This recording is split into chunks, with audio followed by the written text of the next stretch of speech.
বিয়েটা শেষ করে যখন আমার স্বামী আর আমার শাশুড়ি আমাকে নিয়ে আমাদের বাড়ি থেকে বের হচ্ছিল, এমন সময় দেখলাম এক বয়স্ক লোক সাথে এক মেয়ে ও একটা বাচ্চা মেয়েকে কোলে নিয়ে আমাদের সামনে এসে দাঁড়ালো। তাদের দেখে আমার শাশুড়ি এবং আমার স্বামী চমকে উঠল। আর বয়স্ক লোকটি বলল, আপা, আপনি কিভাবে এমন কাজটা করতে পারলেন? ওনার কথার উত্তরে আমার শাশুড়ি আমতা আমতা করে বলল, গফুর মিয়া, এমন একটা সময় তোমার মেয়েকে নিয়ে এখানে আসাটা তোমার মোটেও উচিত হয়নি।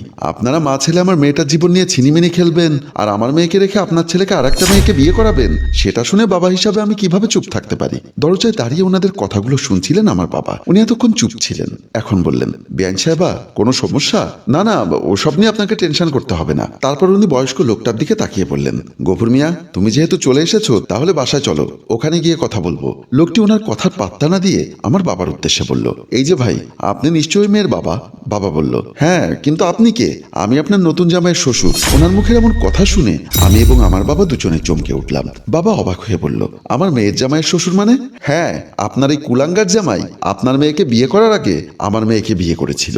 আমার মেয়েকে আমাদের গ্রামের বাড়ি পাঠিয়ে দিয়ে তলে তলে আপনার মেয়েকে আজ বিয়ে করছে। বাবা বলল, কি বলছেন এসব? বাচ্চা কোলে থাকা মেয়েটি বলল, হ্যাঁ চাচা, আমার বাবা সত্যি বলছে। আপনার যদি বিশ্বাস না হয় ওদের মা ছেলেকে জিজ্ঞাসা করুন। আমি ওদের মা ছেলের অবস্থা দেখে বুঝতে পারলাম বৃদ্ধ লোকটি এবং ইয়াং মেয়েটি মিথ্যা বলছে না, নিশ্চয়ই কোনো ঘটনা আছে। তাই আমি ওখানে দাঁড়িয়ে না থেকে ঘরের ভেতর ঢুকে গেলাম। আমি আসার পরে আমার স্বামী বলল, রোশনি, তুই কাজটা ভালো করিসনি, তোকে আমি দেখে নিব। আমার বাবা বলল, আচ্ছা, আপনারা ভেতরে আসুন। বাহিরে দাঁড়িয়ে গ্যাঞ্জাম করলে এই বিল্ডিং এর অন্যান্য ভাড়াটিয়ারা চলে আসবে, তাতে সবার মান সম্মান যাবে। বলেই বাবা ওনাদের সবাইকে নিয়ে রুমের ভেতরে ঢুকে গেলেন। ওনাদেরকে বাবা ড্রয়িং রুমে এনে বসালেন। তারপর বাবা বৃদ্ধ লোকটির উদ্দেশ্যে বলল, ভাইজান, কি সমস্যা আমাকে একটু খুলে বলুন তো। আমার শাশুড়ি বৃদ্ধ লোকটাকে বলতে না দিয়ে বললেন, বেআই সাহেব, আপনি ওদের বাপ মেয়ের কথা বিশ্বাস করবেন না। আমি সব কথা আপনাকে খুলে বলবো। আপাতত আমার বৌমাকে আমাদের সাথে দিন, আমরা বাড়িতে চলে যাই। আপনার ছেলের সাথে যেহেতু আমার মেয়ের বিয়ে হয়ে গেছে, আমার মেয়েকে আপনারা নিয়ে যাবেন সেটা ঠিক আছে, কিন্তু ওনারা কি বলতে চাই সেটা একটু শুনি। তারপর উনি বৃদ্ধ লোকটিকে বললেন, আপনি বলুন, আপনি কে? আর সাথে মেয়েটিকে? বৃদ্ধ লোকটি কাঁদো কাঁদো গলায় বলল, ভাইজান, এ হচ্ছে আমার মেয়ে, আর তার সাথে যে ছোট বাচ্চা মেয়েটিকে দেখছেন ওটা হচ্ছে আমার মেয়ের মেয়ে, মানে এই মুন্নার সন্তান। আমি যতটুকু জানি মুন্না তো অবিবাহিত, তাহলে সে কিভাবে আপনার মেয়ের জামাই হয়? আর তাছাড়া আপনাদেরকে দেখে তো মনে হয় আপনারা খুবই গরিব, তাহলে এত বড় পয়সাওয়ালা ছেলে আপনার মেয়ের জামাই হয় কিভাবে? ঘটনাটি আমি আপনাকে খুলে বলি, তাহলে আপনি বুঝবেন। আমি গ্রামে রিক্সা চালাতাম। আমার স্ত্রী মারা যাবার পর মেয়েটা ঘরে একা থাকতো, ঠিকমতো মেয়েকে খাওয়াতে পারতাম না বলে একদিন এক লোকের কথা মতো আমি আমার মেয়েকে কাজের মেয়ে হিসাবে ওনাদের ঘরে দিতে যাই। সেদিন আমার সাথে আমাদের গ্রামের সেই লোকটিও ছিল, যে লোকটি কাজের মেয়ে হিসাবে আমার মেয়েকে ওনাদের বাড়িতে এনেছিল। আমি, আমার মেয়ে এবং সেই লোকটি ওনাদের বাড়ির ড্রয়িং রুমে বসেছিলাম। একটু পরেই ভদ্রমহিলা এবং ওনার ছেলে মুন্না ড্রয়িং রুমে আসে আমাদের সাথে দেখা করতে। ওনাকে দেখে আমার সাথে থাকা মোস্তাক মিয়া বলল, আপা, আসসালামু আলাইকুম। ওয়ালাইকুম আসসালাম। কি খবর মোস্তাক, তুমি কেমন আছো? জি আপা, ভালো আছি। আপনি বলেছিলেন না আপনার ঘরে একটা কাজের মেয়ে দরকার? এই হচ্ছে কাজের মেয়ে, আর এই গফুর মিয়া হচ্ছে ওর বাবা।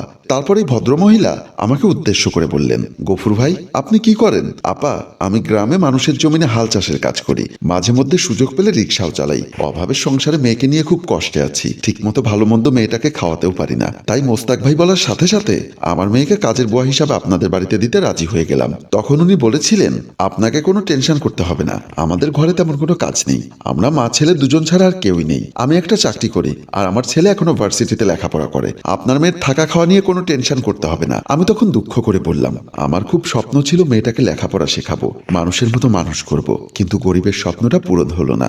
সাথে সাথে সেদিন মুন্না বলেছিল, চাচা, আপনার কোনো টেনশন করতে হবে না, আমি ভার্সিটি থেকে এসে আপনার মেয়েকে লেখাপড়া শেখাবো, দেখবেন সে স্কুলের সার্টিফিকেট না পেলেও সব লিখতেও পড়তে পারবে।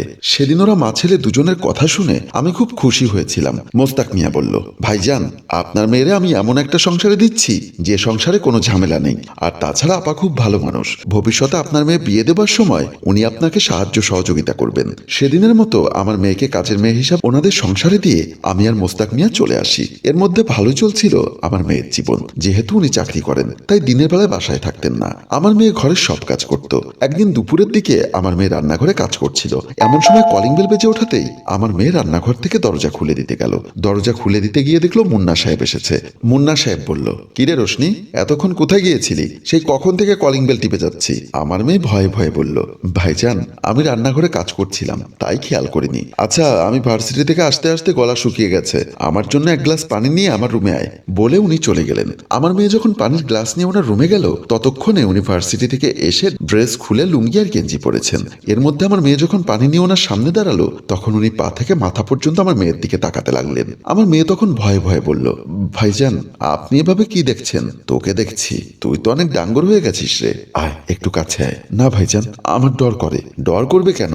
এই ঘরে তো তুই আর আমি ছাড়া আর কেউ নেই, আর তাছাড়া মা তো আসবে সন্ধ্যায়। তারপরও ভাইজান আপনারে আমার ভয় লাগে। তারপর মুন্না সাহেব বসা থেকে উঠে এসে দরজা বন্ধ করে দিলেন। ভাইজান আপনি দরজা লাগাই দিলেন কেন? আজ আমি তোর ভয় ভাঙাবো, বলেই আমার মেয়ের হাত ধরে ফেললো। এভাবে দিনের পর দিন সে আমার মেয়েকে ভোগ করে গেছে। একদিন রাতের বেলায় ওরা মা ছেলে খেতে বসেছিল, সাথে আমার মেয়েও ওদের সাথে খেতে বসেছিল। ভাত খাবার এক পর্যায়ে আমার মেয়ে বমি করতে লাগলো, যা দেখে ভদ্রমহিলার চোখ কপালে উঠে গেল। আমার মেয়ে বমি করতে করতে বেসিনের দিকে চলে গেল। আমার মেয়ে যখন বেসিনে বমি করছিল তখন উনি আমার মেয়েকে জিজ্ঞাসা করলো, রোশনি তোর এই অবস্থা কি করেছে?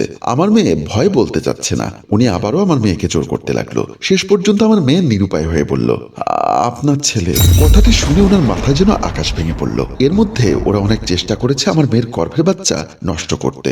শেষ পর্যন্ত নিরুপায় হয়ে আমার মেয়েকে আর মোস্তাক ভাইকে ডেকে নিয়ে যায়। আমি আর মোস্তাক ভাই যখন ওনাদের বাসায় যাই তখন দেখি আমার মেয়ে ড্রয়িং রুমে দাঁড়িয়ে দাঁড়িয়ে কাঁদছে। আমি ড্রয়িং রুমে ঢুকে আমার মেয়ের পেটের দিকে তাকিয়ে অবাক হয়ে যাই। এতদিন এত ঘটনা ঘটে গেল, কিছুই ওরা আমাকে জানায়নি। আমাকে দেখে উনি বললেন, গফুর ভাই বসুন। আমি আর মোস্তাক বসি। তারপর উনি আমাকে সব কথা বলতে লাগলেন। ওনার মুখে কথাগুলো শুনে আমার পায়ের তলার মাটি যেন সরে যাচ্ছিল। সব কথা শেষ হবার পরে উনি আমাকে বললেন, আমার ছেলে যেহেতু বয়সের তাড়নায় ভুল করে ফেলেছে আমি আপনাকে 1,00,000 টাকা দিব। আপনি আপনার মেয়েকে গ্রামের বাড়িতে নিয়ে এই অবৈধ বাচ্চা নষ্ট করে ফেলুন। ওনার কথা শুনে আমি বললাম, আপনার ছেলের ভুলে আমার মেয়ের জীবন কেন নষ্ট হবে? আর গর্ভের বাচ্চা নষ্ট করা মহাপাপ। আমি গরিব মানুষ, এত বড় গুনার কাজ আমি করতে পারবো না। আমার পাশে বসা মোস্তাক বলল, ভাইজান তোমার কিছু করতে হবে না, আমি তোমার মেয়েকে নিয়ে হসপিটালে গিয়ে ওই বাচ্চা নষ্ট করে দিব। সাথে সাথে আমার মেয়ে বলল, না এই বাচ্চা আমি কিছুতেই নষ্ট করব না, প্রয়োজনে আমি থানায় গিয়ে ওনার নামে মামলা করব। আমার মেয়ের মুখে মামলার কথা শুনে ওরা মা ছেলে ভয় পেয়ে গেল। শেষ পর্যন্ত উনি বললেন, আচ্ছা আমার ছেলে যেহেতু ভুল করে ফেলেছে তাহলে সেই ভুলের মাসুল আমার ছেলেকেই দিতে হবে। আগামীকাল আমার ছেলের সাথে আপনার মেয়ের বিয়ে দিয়ে দিব। এমন কথা শুনে মুন্না বলল, মা তুমি এসব কি বলছো? একটা কাজের মেয়েকে আমি বিয়ে করব? চুপ, ওই কাজের মেয়ের জীবন নষ্ট করার সময় তোর মনে ছিল না? তারপর উনি আমার দিকে তাকিয়ে বলল, গফুর ভাই আপনার অনুরোধ আমি রাখবো, তবে আমার একটা অনুরোধ আপনাকে রাখতে হবে। আমি তখন কাঁদো কাঁদো গলায় বললাম, আমার মেয়ের জীবনের বিনিময়ে আপনার যে কোনো কথা আমি রাখতে রাজি। তারপর উনি বলল, আপনার মেয়ের বয়স যেহেতু এখনো 18 বছর পূর্ণ হয়নি তাই এই মুহূর্তে ওকে বিয়ে করিয়ে আমাদের ঘরে রাখাটা একটা রিস্কের ব্যাপার। কাল আপনার মেয়ের সাথে আমার ছেলের বিয়ে হয়ে যাবার পর আপনি আপনার মেয়েকে নিয়ে গ্রামে চলে যাবেন। প্রতি মাসে মাসে আপনার মেয়ের সংসার খরচ আমরা পাঠিয়ে দিব। আর আপনার মেয়ে যখন 18 বছর পূর্ণ হবে তখন আমি সসম্মানে আপনার মেয়েকে আমার ঘরে তুলব। শেষ পর্যন্ত ওনার এমন কথা শুনে আমি ওনার শর্তে রাজি হয়ে গেলাম। ওরা যখন এই বিষয়টা নিয়ে তর্কাতর্কি করছিল তখন আমি আমার রুমে বসে বসে কাঁদছিলাম। আমার রুম থেকে ওদের কথাবার্তা সবগুলো শোনা যাচ্ছিল।